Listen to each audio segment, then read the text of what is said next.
Halo guys, teman-teman sebangsa dan setanah air, teman-teman dimanapun berada di belahan bumi ini ya guys, teman-teman Malaysia, Brunei, Singapura, ketemu lagi kita di Endra Story teman-teman. Guys, di video kali ini, di siang menjelang sore ini guys, kita mau jalan-jalan keluar teman-teman.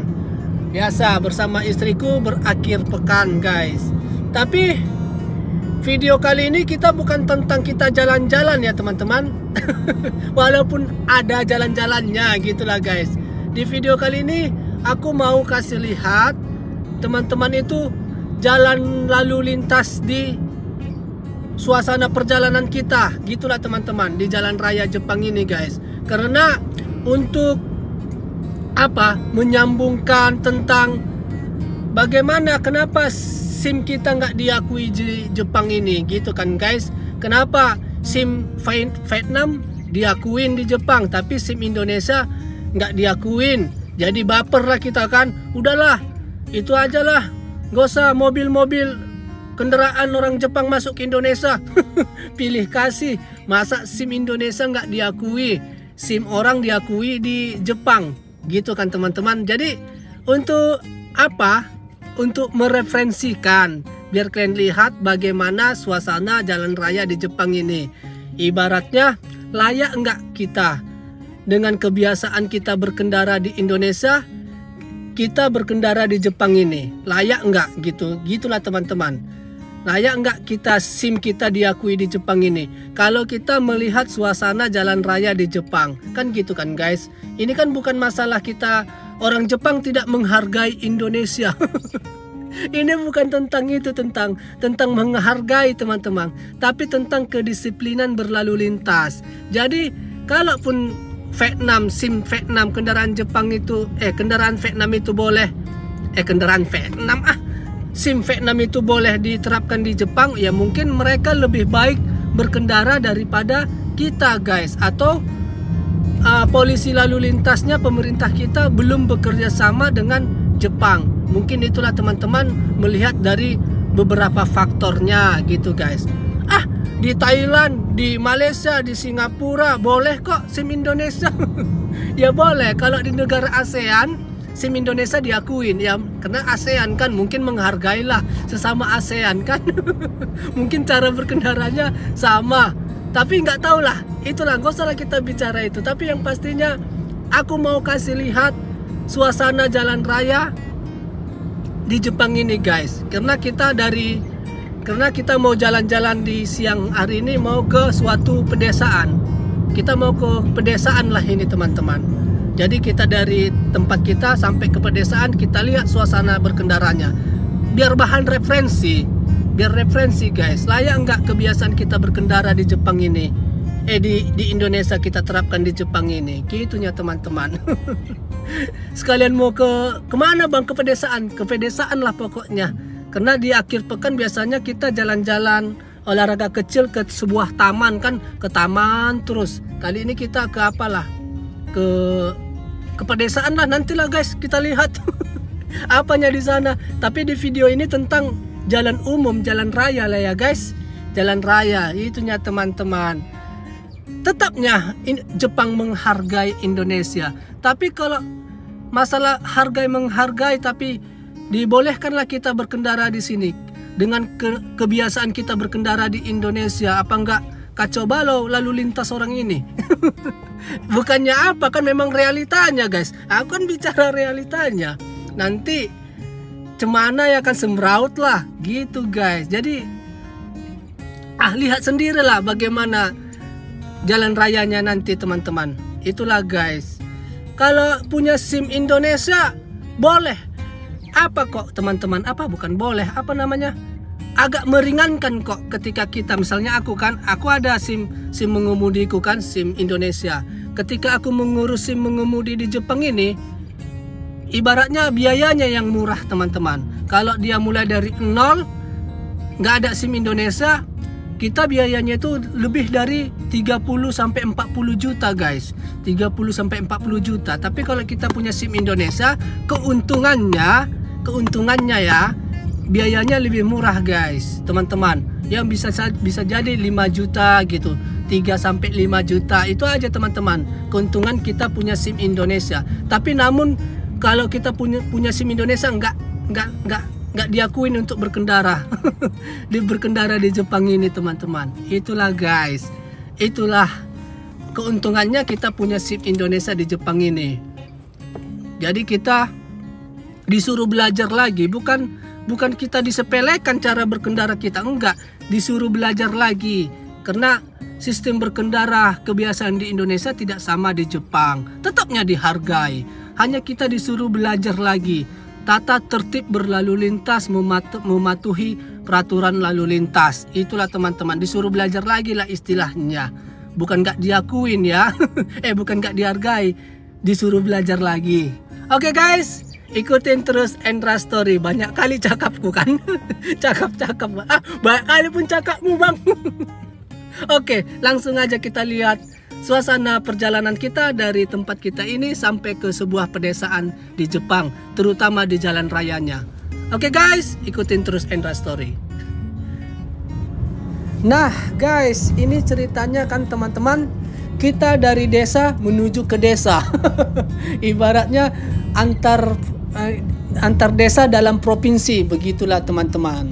Dan inilah dia suasana perjalanan kita menuju ke desa yang kita mau tuju guys. Lumayan jauh perjalanan kita teman-teman, tapi kita mau melihat suasana jalan raya di Jepang inilah guys, dari tempat kita menuju ke desa yang kita tuju.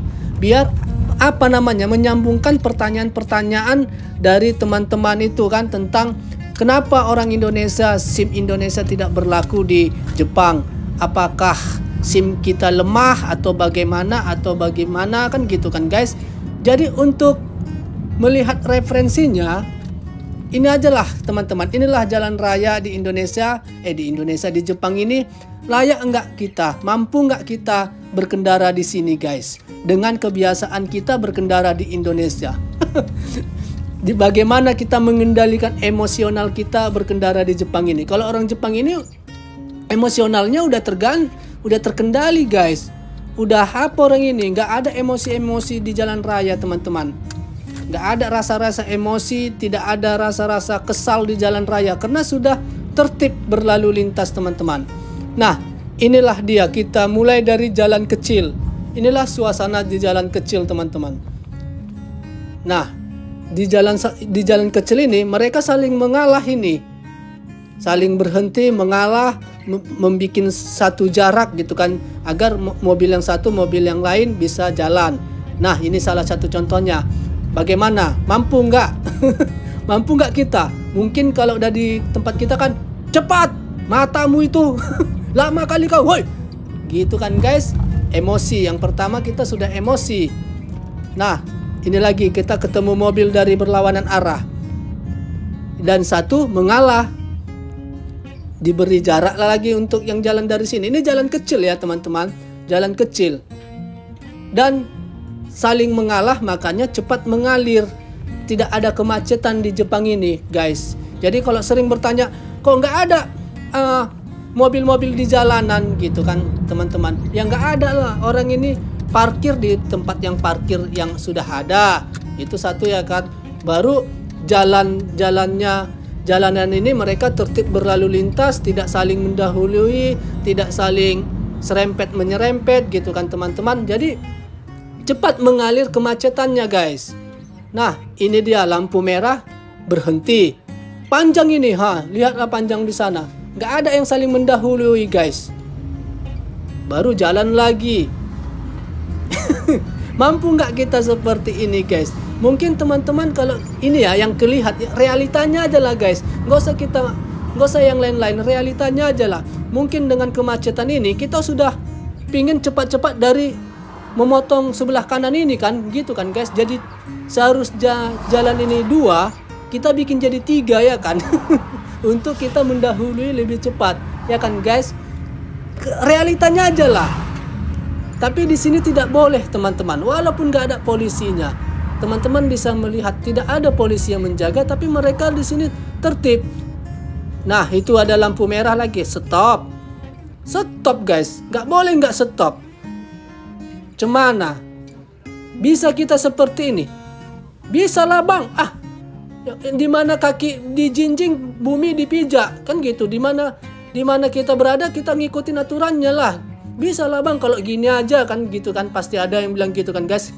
Kenapa di negara orang kita bilang bisa, gampang bisa, tapi di negara sendiri kita nggak bisa menerapkan kedisiplinan ini kan guys. Jadi jangan asal-asal bilang bisa, tapi nanti realitanya nggak bisa. Makanya SIM kita belum berlaku di sini guys, belum berlaku. Berlaku pun SIM kita untuk mengurangi biayanya aja, guys. Baru disuruhlah kita latihan lagi, disuruhlah kita belajar lagi tentang tertib lalu lintas, terutama di negara Jepang ini. Gitu teman-teman. Bukan masalah menghargai negara kita nggak dihargai, negara orang dihargai, boleh SIM-nya. Jangan baper ke situnya guys. Kalau kita juga mau bagus, mau dihargai SIM kita, ya kita juga apalah pulanya bagus dalam perkendaraan ya kan guys. Tapi tunggulah teman-teman, sebelum lanjut kita ada mau ku beli ini ke serba 10.000 dulu kita ya guys. Bentar aja ya teman-teman ya. Jangan lari kalian ya guys, tunggu ya. Nah ini aku mau beli apa aku ini? Beli kuas alat cat tempat kerja aku teman-teman. Bosku nggak pintar milih cat, dibelinya banyak tapi nggak berguna. Nah ini dia alat kuas ngecat. Bosku ini agak-agak lain. Mas Hendra, iki cete apa kuasai? Nggak gini bos, nggak api iki. Api iki katanya. Enggak toh bos, salah beli. Jadi yang mana? Inilah aku beli guys, biar ku kasih contoh sama bosku ini. Alat cat, masa yang ku cat besi tapi bulu-bulunya cepat rontok, yang nggak bisa lah ya kan teman-teman. Inilah aku beli. Aneh bosku, tempat bosku kerja, bosku guys. Oke istriku, ayo biar cepat kita ya. Udah lah, gak usah kau lihat-lihat, langsung naiknya darah apamu, darah belanja-belanjamu. Udah, ayo sayangnya. Ayo istriku, keluarkan skill balapmu. Awas pelan-pelan nanti jatuh. Lihat mobil di depan. Diam. Tambah aku nanti tambah panik katanya guys. Nah, kita lanjut lagi melihat suasana lalu lintas perjalanan kita menuju ke sebuah pedesaan guys. Ini dia teman-teman. Biar kalian lihat, biar jangan biar jangan baper. Kenapa negara yang lain enggak? Negara kita ini enggak. Nah, setiap lampu merah kalian lihat lah ini teman-teman. Nah, itu ada orang menyeberang, sedangkan naik sepeda aja tertib. Udah ada lampu jalan dia. Ini lagi ada orang. Udah jalannya lah ini. Udah hak jalannya lah ini guys, ketika lampu hijau untuk berjalan. Teman-teman, nggak bisa kita, "Oi, awas kau! Matamu!" Nggak ada gitu mas. Opo, nggak ada gitu di sini teman-teman. Main-main marah-marah gitu. Inilah tertib lah dia teman-teman. Mampu nggak kita?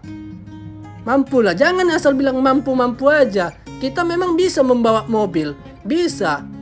Tapi menerapkan kedisiplinan berkendara ini bisa nggak? Kalau bawa mobil aja apa yang nggak bisa ya kan? Semua bisa kalau bawa mobil aja. Menerapkan kedisiplinan ininya, mampunya kita kan itunya teman-teman. Nah, ini lagi ada bapak-bapak naik sepeda motor ini guys.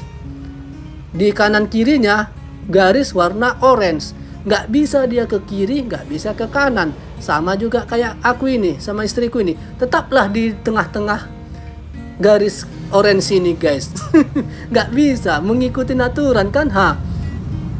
Kalau kita kan bawa motor langsung ke kiri, mau cepat ya kan, belok lagi ke kanan, baru naik ke trotoar ini, jalan ini. Kan gitu kan guys, realitanya bukan yang lain. Jangan kita tutupin pulanya, realitanya memang gitu. Nah ini berkendara tetap orang ini. Nah kalau udah garis putus-putus ini bolehlah kita motong. Itu pun harus hati-hati juga guys. Banyak kali di jalan-jalan ini tanda-tanda dia. Nah kena lagi lampu merah, berhenti lagi. Berhenti lagi. Jadi kesabaran itu memang udah teruji lah cara berkendara orang Jepang ini guys, udah diajari teman-teman. Jadi sabar-sabar aja orang ini, udah tahu orang ini. Jadi ini sebenarnya semua 70% warga Jepang ini punya mobil teman-teman, punya kendaraan, punya mobil. Tapi kenapa nggak ada kemacetan? Kenapa nggak ada kemacetan? Karena tertib berlalu lintasnya, rambu-rambu lalu lintasnya itu diikutin. Jadi yang namanya kemacetan itu terurai secara pelan-pelan guys, bukan tambah macet gitu. Nah ini panjang kan teman-teman. Sabar orang ini, kita mampu nggak gini sabar? Langsung lah musik tin, woi cepat matamu. Udah gitu ya kan, udah tin, udah gitu kan guys. Kalau di sini mana ada suara klakson, mana ada tin. Selama aku di Jepang ini jarang dengar suara tin. Kalau ada suara tin, udah apa itu, apa namanya, ada eksiden. Nah lampu merah, padahal kecilnya jalan ini. Nah nggak ada, tapi harus kita turutin kan, turutin lah. Kita terapkan kan, berhenti. Nah kosong, nggak ada apa-apa. Kalau kita udah langsung naik ke trotoar ini kan kita kan, nggak, faktanya aja, realitanya aja, pasti langsung kita gaskan kan. Nah ini ada sepeda motor, berhenti dia guys, sanggup. Bisa gini kalian? Bisa gini kita berkendara di Jepang ini dengan kebiasaan kita berkendara di Indonesia? Bisa? Bisa nggak teman-teman? Itunya dia teman-teman. Atau memang belum ada kerjasama kita, pemerintah kita sama Jepang tentang SIM kita boleh di sini. Itu aja guys. Nah berhenti lagi sepeda motornya kan, nggak bisa teman-teman, jalan lagi. Emang gini, itu aja, mungkin pemerintah kita belum bekerja sama tentang ini, tentang SIM, bebas SIM di Jepang ini. Kalau di negara ASEAN kan semua bebasnya, SIM kita kan diakuin kan teman-teman, semua ASEAN ya, Thailand, Singapura, Malaysia, Brunei, Vietnam, Filipina, diakuin kan SIM kita. Mungkin udah bekerja sama pihak polisi lalu lintasnya dengan negara-negara ASEAN. Tapi kalau nama Jepang belum, mungkin itu aja, mungkin belum karena banyak faktor lah. Salah satunya SIM nembak yang salah satunya. Nah ini lagi masuk ke dalam terowongan. Bagaimana di dalam terowongan? Harus menghidupkan lampu, banyak peraturannya juga. Itunya guys. Jadi adalah temanku kan, dia punya SIM Indonesia. Waktu dia mengurus SIM Jepang, tahu kalian yang ditanya pihak lalu lintasnya, pengurusan itu, jujur kau, SIM-nya ini nembak nggak katanya, gitu guys ditanya. Jangan bohong, kalau bohong nanti tambah sulit. Iya pak, nembak. Nembak, nggak tahu orang ini guys, SIM-nya nembak nggak atau cemana katanya. Itu duluan ditanya, serius guys, serius. Makanya ada SIM kita, SIM Indonesia, hanya mengurangin biayanya aja guys. Selebihnya ya kita belajar lagi, belajar lisan dan belajar tulis, belajar praktek, belajar lagi kita teman-teman untuk mendapatkan SIM Jepang ini. Itunya guys. Nah ini tengok ini, nggak ada saling memotong kan, karena ada garis orange, nggak boleh. Di Indonesia ada garis orange, tapi itulah jadi 3 dia, jadi 3 jalan ini. Kalau di sini 2 jalan dia. Nah berhenti lagi, banyak kali kan rambu-rambu lalu lintasnya kan teman-teman. Dan aspalnya juga banyak tulisan-tulisan kan, garis-garis, tanda-tandanya banyak teman-teman. Karena ada jadi tanda-tandanya harus berhenti pelan, berhenti dulu pelan, baru jalan. Kalau kita nggak berhenti pelan, pelanggaran, ditangkap, tilang, gitu guys. Sekali kena tilang di sini pengurangan poin, dikurangin poin kita, denda 2 juta, 1 juta, jutaan lah. Dikurangi. Kalau habis poin kita, udahlah, dicabutlah list apa SIM Jepangnya. Itu guys, teman-teman, inilah bahan referensinya. Lihatlah ini cara berkendara orang ini. Kita udah sampai di pedesaan. Inilah pedesaan yang kita tuju guys, lumayan jauh. Nah, di pedesaan aja yang udah desa kecil kali ini ada lampu merahnya dan ditaatin walaupun gak ada kendaraan ini, gak ada kendaraan lalu lalang. Ini mampu kita, mampu nggak dengan kebiasaan kita ya? Jangan kalian bilang mampu lah bang, gini aja ya. Mampu, memang mampu bawa kendaraannya. Sekarang mampu kesadaran mematuhi peraturan lalu lintas yang diutamakan. Mampu nggak? Mampu nggak gitu kan teman-teman? Mampu lah. Di mana bumi kaki dijinjing, bumi dipijak katanya. Di mana kita berpijak, disitulah kita apakan. Janganlah gitu ya kan guys. Jangan asal bicara. Di negara orang kita bilang gitu, di negara sendiri nggak kita taati aturan. Jangan gitu teman-teman. Halo istriku, fokus kau ya sayang. Bicara-bicara dulu aku ya istriku, iya suamiku. Nah ini nggak ada orang. Cemana? Kalau cemana lah kita ini. Kalau kita cemana lah ini? Kita gas atau cemana? Jujur aja. Kita gas atau cemana? Gak ada mobil kendaraan tapi harus stop. Cemana? Jujur lah guys. Jujur. Kita gas atau berhenti kita? Itunya teman-teman. Itulah makanya diajarin kita, diajarin lagi di sini. Bukan berarti orang ini nggak menghargai SIM Indonesia, dihargainya kita cara berkendara kita. Masalahnya diajarin lagi biar lebih paham lagi berlalu lintas. Itunya guys, itunya teman-teman, diajarin lagi kita begini. Ini tandanya ini, nanti kau stop ini, nanti kau begini, jangan terlalu ini. Gitu guys. Nanti kalau ada orang yang menyeberang, orang duluan menyeberang, jangan kau yang duluan menyeberang katanya. Di sini gitu guys, yang diutamakan menyeberang itu orang, bukan mobilnya. Beda kalau di negara yang lain. Apalagi dia orang kaya kan, mesti dia duluan. Yang nyebrang dulu stop, baru dia jalan. Enggak, di sini enggak, orang duluan yang diutamakan teman-teman. Nah, kita sudah sampai guys di sebuah pedesaan. Inilah tempat kita tuju. Halo. Kiuk. Somse ya, sombong. Halo istriku. Disinilah kita guys olahraganya teman-teman. Biar jangan asik taman-taman aja ya kan. Nah, ini kata istriku. Bendungan ini teman-teman. Bendungan besar, tapi airnya surut katanya. Lagi surut ini guys. Bendungan ini teman-teman. Di tengah-tengah gunung. Di tengah-tengah gunung apa?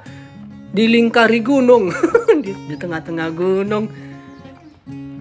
Bendungan ini guys. Inilah dia tempat kita olahraga lah istriku ini Olahraga lah kau sayang, ayolah. Gak adanya mau dilihat ini. Airnya.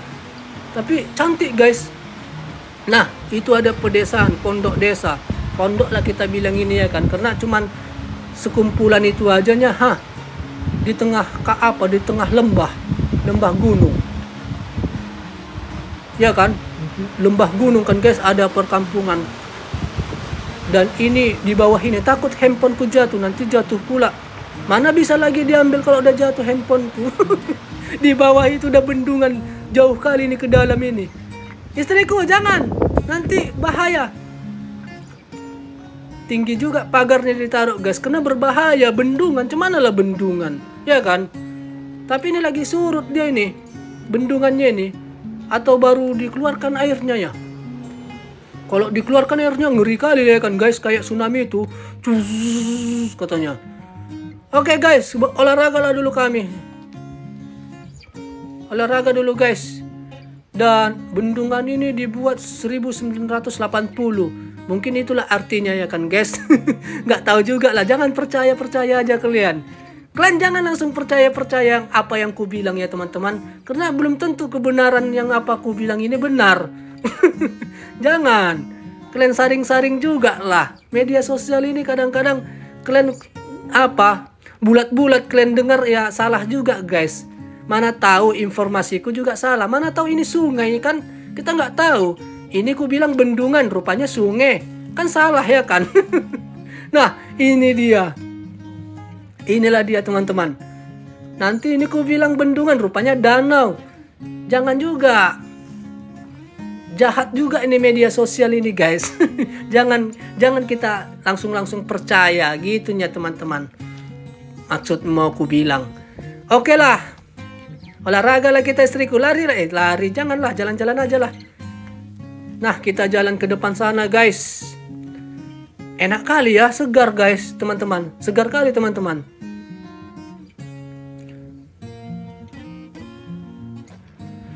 Oke teman-teman, kita sudah keliling-keliling tadi. Suasana perjalanan di sana. Nah, di sana tadi kita udah sampai ke sana. Capek kali kata istriku, tengok dipegangi perutnya. Udahlah yuk katanya. Udah capek aku katanya. Ya udahlah istriku, udah capek istriku guys. Itulah dia teman-teman, pulanglah kita ya guys. Jadi kalau ada kata-kata yang salah terucap dalam tindakan di video ini, mohon maaf ya teman-teman, salah laku di situ ya guys. Oke guys, teman-teman, Endra Story. Jadi seperti inilah video kita sederhana kita kali ini ya guys. Ya teman-temanku, kita mulai dari awal tali perjalanannya dari rumah, melihat suasana perjalanan jalan raya di Jepang. Seperti penjelasanku itu tentang SIM Indonesia layak nggak diterapkan di Jepang ini. Gitulah teman-teman. Atau kebiasaan kita berkendara, pantas nggak kita berkendara di Jepang ini melihat suasana perjalanan tadi guys. Cara orang Jepang berkendara, disiplin, gitulah teman-teman. Mengikuti aturan lalu lintas. Bisa nggak kita berkendara di sini guys? Jadi itu aja. Kenapa SIM kita belum diakui? Bukan masalah ini menghargai ya, tapi masalah tepatnya disiplin. Kalau kita banding-bandingkan kenapa Vietnam bisa berkendara di Jepang ini, ya positive thinking aja seperti ku bilang tadi guys. Mungkin mereka lebih baik berkendaranya daripada kita. Dan kita sudah sampai ke bendungan yang seperti biasanya kita di akhir pekan olahraga kecilnya di taman, tapi kita olahraganya kecilnya ke bendungan. Lumayan jauh teman-teman. Ya sekalian juga kan, seperti aku bilang tadi, sekalian juga melihat suasana jalan raya di Jepang. Mulai dari tempat kita sampai ke pedesaan kecil. Ini pedesaan kecil guys. Oke teman-teman, sampai jumpa di Endra Story selanjutnya. Sehat selalu dan bye-bye.